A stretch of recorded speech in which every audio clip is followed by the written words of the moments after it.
I do slurp when I have tea. My daughter tells me that all the time. It annoys her, but I enjoy slurping. I hope you're enjoying yourself. It's been 10 or 11 weeks now that we've been hanging out together with this unit. You guys have worked very hard. You know, it's good to occasionally get outside and just smell the roses, smell the flowers. Make sure that you are not going completely crazy with the stress of day-to-day life that we all put ourselves through. And you guys, with all of your additional duties, studying part-time like this online can be very stressful. I know, because I'm doing it myself. I'm also teaching it. What are we called? Learning advisor. I'm a learning advisor, and I know how difficult it can be sometimes to just get online and make that connection, because it feels a little bit different to being in front of real people in a real classroom. Please be engaged over the next 2 weeks online. What I'd love to see from you all is a little bit more feedback on each other's work. What I don't want is for students to only hear from me, because although I've got strong opinions, it doesn't really give you a realistic experience of what your work is, how your work is going, if you're only hearing from one person.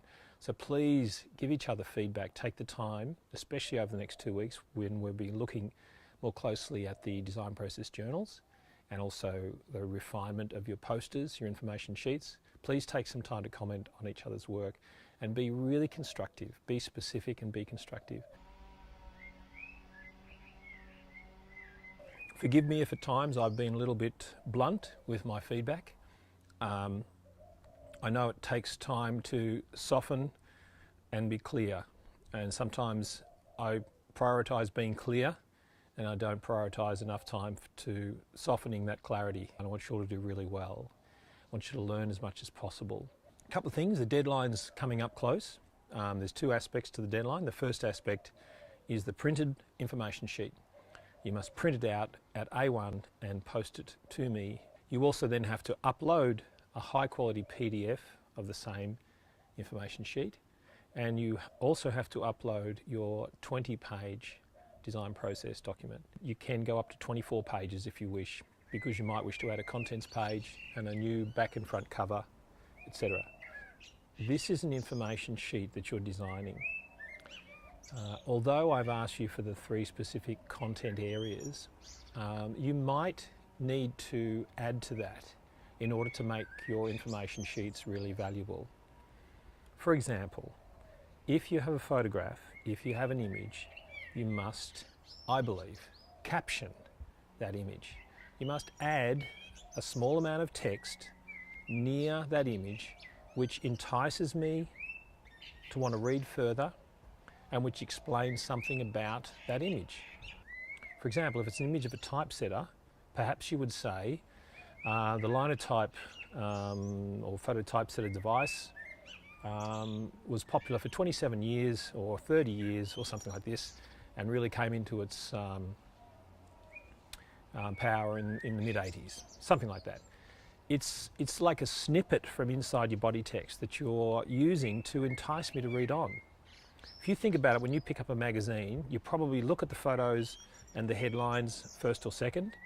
Then you'll probably look at a pull quote or the caption of a photograph third or fourth. So the caption is one of the first places we go to.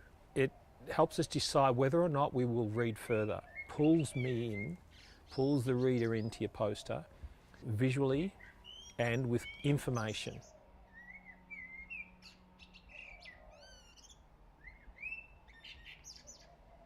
And captions are not source references or the credit for the photographer. That's something else. That's a different level on the typographic hierarchy. It's much smaller, I believe. What else? Colour, yes. Some of you, because of the era, the decade you're working in, are thinking mainly in black and white. In some cases where there's black and red and white, for example, there's a couple of students who are working in that colour palette, and it's working really well. It's working fantastically. Be careful though that if you're working with limited colour palettes, you don't end up with a drab or uninteresting poster. You've got to remember that although you're trying to replicate the era, you do not necessarily want to limit yourself graphically in terms of what's going to entice a contemporary reader. So imagine you're at the gallery now and that you've walked in. Where does the poster go? How high does your poster sit on the wall? You won't be able to test the placement of your text elements and your image elements and the logo, etc., until you do a test print. Make sure you do a test print really soon this week if you haven't done one already. Maybe do a second one if you've already done one. It's really important to check and recheck what you're doing here. So please have a go at that test print, put it on the wall, hang the top of the poster, the information sheet about 2 meters off the ground, and see what it looks like. Do you have to bend over? If you have to bend over to read something, read some of the body text, ask yourself, is that a good thing? What would it be like for you to be an audience member in a public gallery to lean over to have to read something? It would annoy me, but then I'm tall, so I kind of adjust for that. But if you're a relatively average height person and you have to bend over to read something important, I think there's just something wrong with the designer's placement of that text element. It's also crucial for you to check your line lengths. Some of you have got these really too long line lengths. Make sure that you opt for easily readable line lengths in your body text. I just use judgment. I just look at the thing and read it, and if I'm struggling to get across from the end of the line back to the start of the line, it's far too long. Also take care to look at the shape of your rag. If you've got text that's aligned left and a ragged right, line left, ragged right, look at the shape that your text is making and adjust it as you can by pulling in and adjusting the column width perhaps slightly, sending a line that's sticking out too far to a word that's sticking out too far to the next line. Also, if you're using justified text, play with the justification options. You can adjust the minimum and the maximum word space that justified text will set in InDesign, and that can make a huge difference to the avoidance of massive rivers. River, by the way, is an unusually large word space.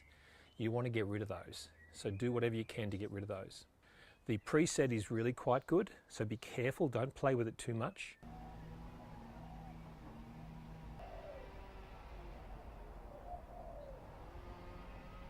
Okay, well, let's have a look at a few examples of some design process documents. This one here is from Duncan Bean, 2013. Now, as you are probably now aware, you are required to submit a 20-page design process document. That 20 pages must be 4 pages from projects 1, 2 and 3, totaling 12, and 8 pages of content from project 4, information sheet, 20th century typography. So it's a total of 20 pages of content. However, if you wish to add a new cover, perhaps a contents page, Duncan doesn't use one, but if you wish, you could add a couple of extra pages there and go up to 24-page booklet, as long as you have 20 pages of content. So what's interesting about Duncan's is his use of this diagonal graphic device. Now, ordinarily something like that's pretty risky because it can sometimes dominate the content. And I think to a degree this has actually worked out really quite well. He's managed it very well. But I don't think it's necessary. I think you want to be careful not to do too much graphically, decoratively. You want to focus on just conveying the content. But he's done it very well. It's not easy to control, excuse me, diagonal justified blocks of body text as he's done here. So let's move on now. We'll look at a couple of others. I want to show you a couple that are actually very similar to the existing template. So here's one from Isaac Hood. Now, the page order is slightly out, forgive me for that, but this is an example of the double page spread. and ongoing pages. Now notice on the right, he's taken the original template for the cover and he's deleted the cover image and he's just focused on the text element, and he's rearranged it slightly. He's added, he's changed the typographic styling slightly, and he's added another element here to indicate it's sort of a chapter page. But if you wish to do something like that, it's absolutely fine. He's ended up with what's obviously a pause or a new page for each project. And there's certainly enough content there to convey the information he needs to convey. And what's nice is when you see a sequence going from that fairly sparse layout to a slightly more, a layout with significant amount more content, and then more again. But he doesn't linger too long there. He then pairs back. So this is touching on what we call sequencing in multi-page design or publication design. You not only consider the layout of the page itself, the hierarchy, the flow, the balance, the clarity, the figure-ground relationships, but then you also consider the relationship of what it's like to view one spread, followed by another, followed by another, followed by another. And that's the sequencing. So whenever you go to any multi-page document, you're experiencing a sequence of compositions. And as the designers, you have to take those into account.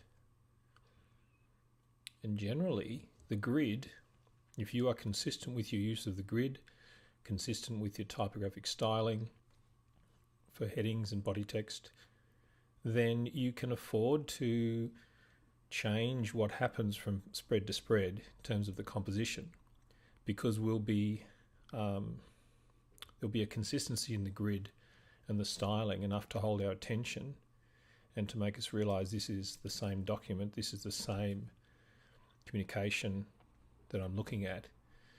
But then the change in the composition actually keeps our attention more so, because we're not sure what's coming next.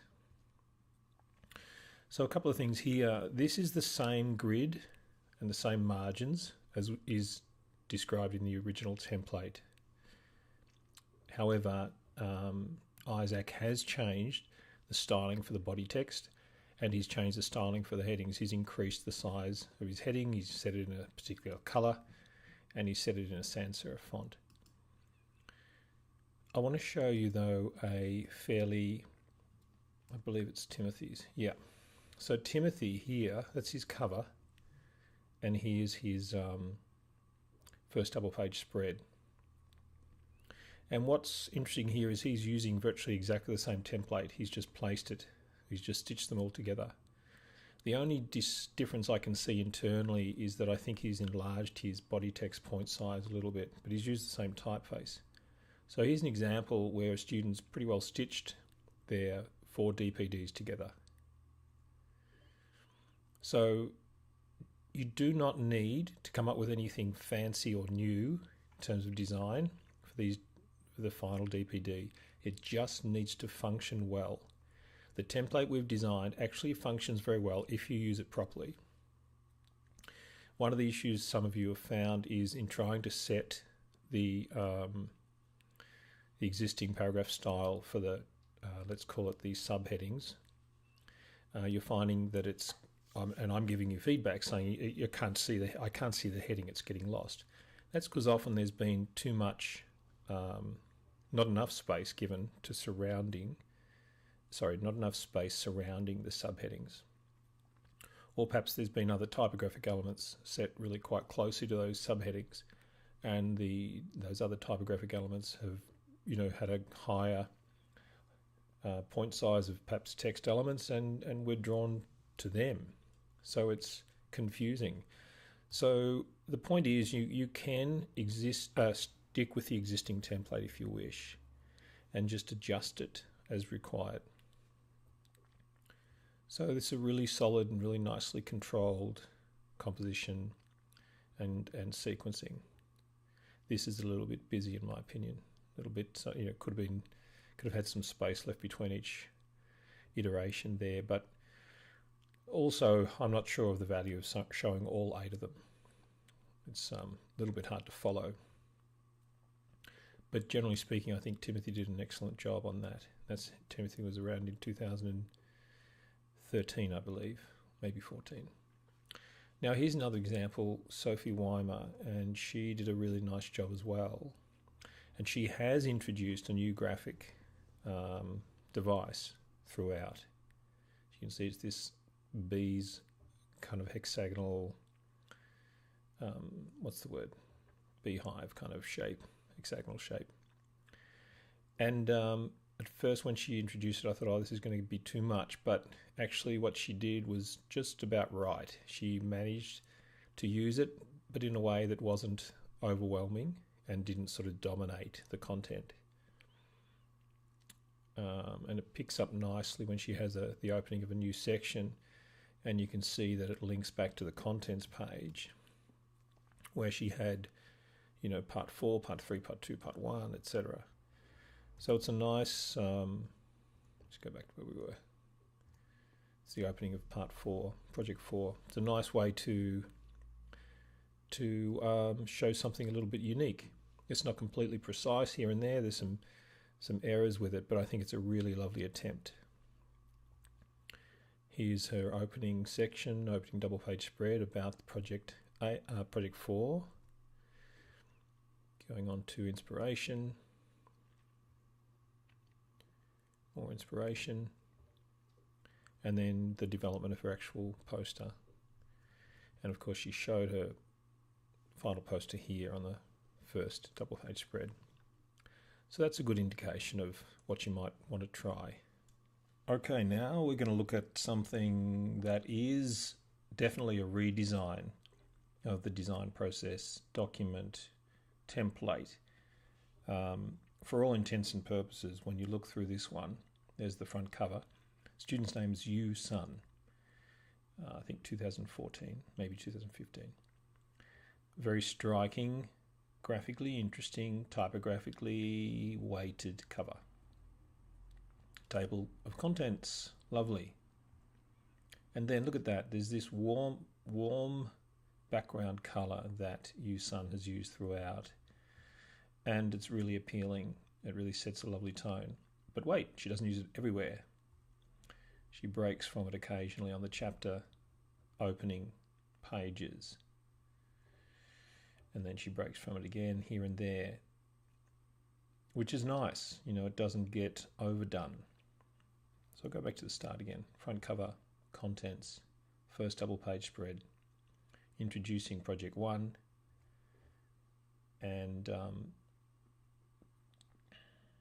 now these are her 5 different sort of demonstrations of what she was working on. It doesn't really make a lot of sense when you go from that spread to that spread, but it's beautifully laid out. So there's that. Here, project 2 is launched or begun. And here again is her attempt at breaking it down into 3 stages. It's a little bit confusing though, because it's not really immediately apparent what these number 1, number 2, number 3 refer to in a body text. But again, graphically very interesting, and as a wayfinding device, as a kind of a guide across the spread, she really is onto a good thing here. I think it lacked a little bit of annotation or captioning of some of these elements, but really beautifully considered, composed. And here she's got a nice indication of figure 1, figure 2, figure 3, figure 4, which relate to this little key down the bottom. A little bit lacking in text content. I don't know, this Yu Sun wasn't one of my students, so I'm not sure. Some people have a preference to show rather than describe. Perhaps that was her case. So it's an indication though for some of you who perhaps have written too much. Some of the ones that I'm showing you here today have got light low amounts of text content, and it's worth considering editing back your own text content. So this is all you, Sun. It's her final project here and her back cover. Lovely work. Now, Mr. Tyler, again, not one of my students. Front cover, straight into projects. Back then, this is I think 2013, they had a slightly different page project numbering system. So the 5W relates to that.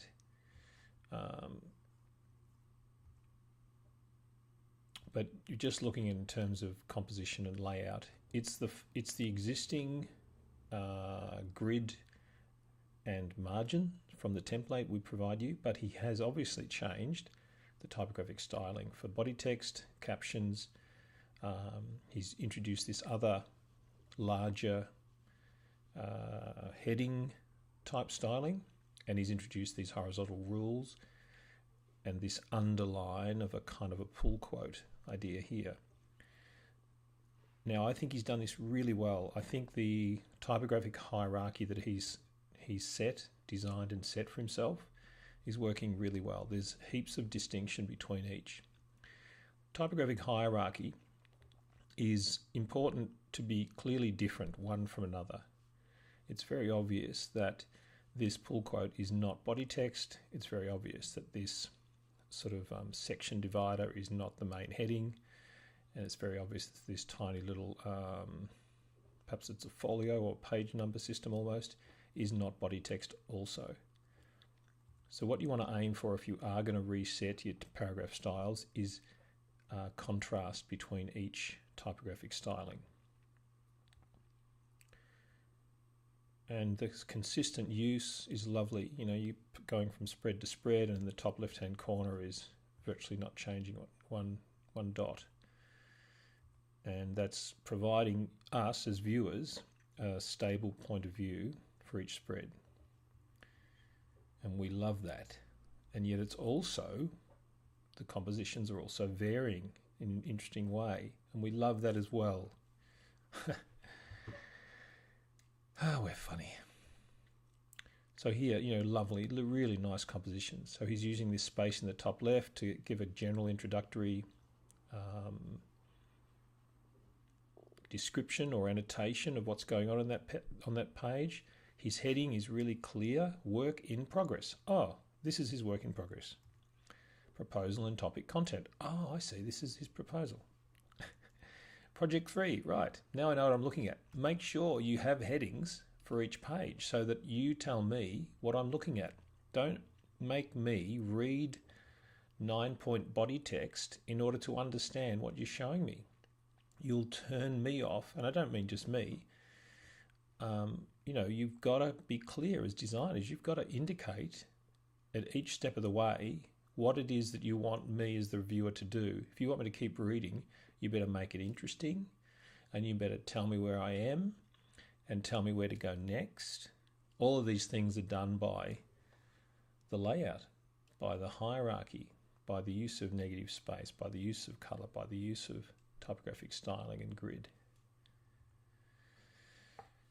So that's that one. Now, Andrea Fernandez did a lovely job too, but again, she was very light on in text. So I'll show you that as an example, not necessarily of something that you should follow, but just as an example of what's possible if you do have not a large amount of text. Front cover, contents page or spread, first project opening, and second project final first project final outcome. Second project opening, and on the right, second project final outcome.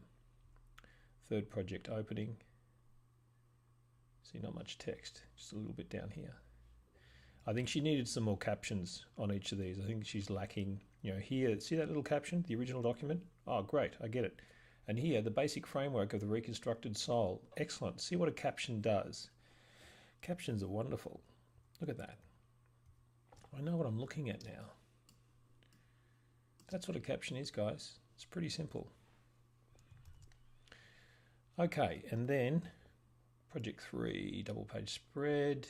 Number 2 is the final outcome. Project 4, introduction. Bit of a mood board scenario. Second page of Project 4, some sketches. Third double page spread of Project 4, showing a final design there on the left, and a little bit then of how she actually made the artwork, it appears. Showing a pin-up, her test print there, and the final. Actually, the one before that mustn't be the final one. No, it's not. It's a slight variation. And then the back cover. Really nice work. And Andrea was one of my students. Now I think that's all. Oh no, I will show you this one. But look, this is sort of one that I think is a really interesting design. This is the front cover. Daniel Concannon, not one of my students. I hesitate a little bit to show it to you because I don't want you to think that I want you to do something as form driven and sort of cool as this. Right? It's very cool what he's done, but I think it's almost too cool. It's almost too it's too driven by style, and there's very little content. Like, look at that double page spread. I mean, what am I looking at? There's not even a caption there. So I think he's very cleverly done a very, very interesting layout. I mean, these graphic devices here for each new project are fantastic, but I think it lacks content. So he's sort of gone too far. But, you know, fantastic work. Now here, suddenly he's got all this content, right? It's a little bit over the top after all that sparseness.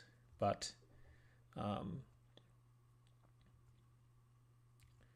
it's a really lovely thing that he's done for the most part. So you can go to town like this if you wish, if you feel confident. I don't want to hold anyone back. If some of you out there are confident enough to bite off something as new as this, then I'm certainly not going to stand in your way. But I do ask that before you do that, you ask yourself, are you confident enough to do it? And then if you are, go for it. If you're doubting yourself, your ability to do that, maybe stick with the original template and just be prepared to adjust anything or add anything to it that you think it needs. But don't drown yourself with too big a challenge at this point. Good luck over the next 2 weeks. I look forward to seeing you on discussion board this week. Good luck catching up. If you're struggling and a bit behind, you can do it. Just make sure you go through each step of each week over the last 3 or 4 weeks that has been outlined for you, and if you do it step by step, you'll get there. All the best. Thanks for watching.